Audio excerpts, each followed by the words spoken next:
Road to Rock, God of Emptiness by Morbid Angel. The world of rock isn't just written with notes, it is forged in moments of chaos that hide secrets no one dares to tell. Some call it legend, others a curse. Turn up the volume. This is Road to Rock, and this is the story of God of Emptiness by Morbid Angel. By 1993, Morbid Angel were already a measuring stick for American death metal, but they were also at a crossroads. The scene was getting bigger, labels wanted records that moved, and the band knew pure speed was no longer the only way to hit hard. God of Emptiness came out of that pressure cooker as a deliberate swerve, not away from heaviness, but into a different kind of weight. This song is built like a slow-moving machine. The first thing you notice is restraint. The tempo sits back, the drums lock into a broad, ritual march, and the guitars leave space so the riffs can breathe. Trey Azagthoth was the engine of the writing, that twisted sense of harmony. Those bends that sound like metal tearing under stress.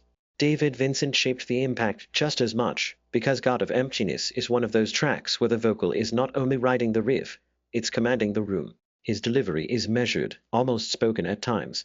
Then it surges into those deeper, forceful lines that turn the chorus into a statement. Listen to the structure. It does not race to the next idea. It circles. A main riff establishes the mood. Then the band tightens the noose with small shifts of drum accent, a guitar figure that slides in at the edge of the stereo field, a lead that feels less like a solo and more like a flare in fog. Heat Sandoval is crucial here. People talk about his speed, but on this track his discipline is the story. He keeps the beat heavy and simple, letting the groove do the damage, then punctuates it with quick fills that remind you what band you're dealing with. The recording captured that thickness. Early 90s Florida death metal had a particular sound, humid, close-mic'd, and physical. On God of Emptiness the guitars are not thin buzz, they are layered and blunt, with just enough bite to keep the notes defined.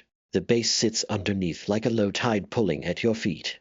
And the vocal is forward in the mix, not buried, because the song depends on presence. Inside the band, this direction was not without friction. The slower, more atmospheric approach stood out against the faster material fans expected, and it fueled the wider argument around Morbid Angel at the time. Should they chase extremity at all costs, or expand the palette and risk being misunderstood? That tension only got louder as the years moved on, but God of Emptiness is the moment you can hear the band testing how far mood could go without losing power. And live, this one hit differently. When the lights dropped and that crawl started, the room didn't explode, it sank.